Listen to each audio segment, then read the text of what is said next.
ಒಂದೆರಡು ಎಕರೆ ಅರಿಶಿನ ಕಡಿಮೆ ಖರ್ಚಲ್ಲಿ ಜಾಸ್ತಿ ಡೆವಲಪ್ಮೆಂಟ್ ಕಾಣ್ತಿದೆ. ರಿಸಲ್ಟ್ಸ್ ಚೆನ್ನಾಗಿದೆ, ಮಾಡ್ಬೋದು. ಒಂದ್ ಎಕರೆಗೆ ಒಂದೊಂದು ಕೆಜಿ ಕೊಟ್ಟಿದ್ದೀನಿ. ಅಗ್ರೋಲೈಸರ್ ಕೊಟ್ಟ 10 ದಿನಕ್ಕೆ ಅಗ್ರೋ ಸ್ಮೈಲ್ ಕೊಟ್ಟ ತಕ್ಷಣ ಇಲ್ಲಿ ನೋಡ್ತಿದ್ರೆ ಗ್ರೀನೆಸ್ ಆಗಿದೆ, ಯೂನಿಫಾರ್ಮ್ ಕಾಣ್ತಿದೆ ತೋಟ. ಒಂದೆರಡು ತಿಂಗಳಿಗೊಮ್ಮೆ ಕೊಟ್ರೆ ಇನ್ನೂ ಚೆನ್ನಾಗಿ ಬರುತ್ತೆ. ನಾನು ಫಸ್ಟ್ ತಗೊಳ್ಳೋವಾಗ ಇದನ್ನ ಅರ್ಧ ಕೆಜಿ ಮಾಡ್ಬಿಡಿ ಅಂದ ತಕ್ಷಣ ಒಂದೊಂದು ಡ್ರಮ್ಗೆ ಇದೇನು ಯೂಸ್ ಆಗುತ್ತೆ ಅಂತ ಒಂದು ಡೌಟಲ್ಲಿ ತಂದಿದ್ದೆ.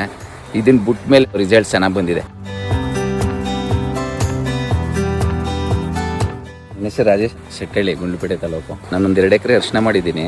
ಒಂದೆರಡು ತಿಂಗಳಿಂದ ಹಿಂದೆ ಬೆಳೆ ಒಂದ್ ಸ್ವಲ್ಪ ಕುಂಠಿತ ಆಗಿತ್ತು, ಯೂನಿಫಾರ್ಮ್ ಇರ್ಲಿಲ್ಲ, ಕೀಲು ಮೇಳು ಇತ್ತು. 2 ತಿಂಗಳಾದ ತಕ್ಷಣ ಅಗ್ರೋಲೈಸರ್ ಮತ್ತೆ ಅಗ್ರೋ ಸ್ಮೈಲ್ ಒಂದ್ ಎಕರೆಗೆ ಒಂದೊಂದು ಕೆಜಿ ಕೊಟ್ಟಿದ್ದೀನಿ. ಅಗ್ರೋಲೈಸರ್ ಕೊಟ್ಟ 10 ದಿನಕ್ಕೆ ಅಗ್ರೋ ಸ್ಮೈಲ್ ಇದನ್ನ ಕೊಟ್ಟ ತಕ್ಷಣ ಬೆಳೆ ಚೆನ್ನಾಗಿ ಬಂದಿದೆ. ಇಲ್ಲಿ ನೋಡ್ತಿದ್ರೆ ಗ್ರೀನೆಸ್ ಆಗಿದೆ, ಯೂನಿಫಾರ್ಮ್ ಕಾಣ್ತಿದೆ ತೋಟ. ಒಂದ್ ಎಕರೆಗೆ 1 ಕೆಜಿ ಕೊಟ್ರೆ ಡೆವಲಪ್ಮೆಂಟ್ ಚೆನ್ನಾಗಿರುತ್ತೆ. ಒಂದೆರಡು ತಿಂಗಳಿಗೊಮ್ಮೆ ಕೊಟ್ರೆ ಇನ್ನೂ ಚೆನ್ನಾಗಿ ಬರುತ್ತೆ. ನಾನು ಫಸ್ಟ್ ತಗೊಳ್ಳೋವಾಗ ಇದನ್ನ ಅರ್ಧ ಕೆಜಿ ಮಾಡ್ಬಿಡಿ ಅಂದ ತಕ್ಷಣ ಒಂದೊಂದು ಡ್ರಮ್ಗೆ ಇದೇನು ಯೂಸ್ ಆಗುತ್ತೆ ಅಂತ ಒಂದು ಡೌಟಲ್ಲಿ ತಂದಿದ್ದೆ.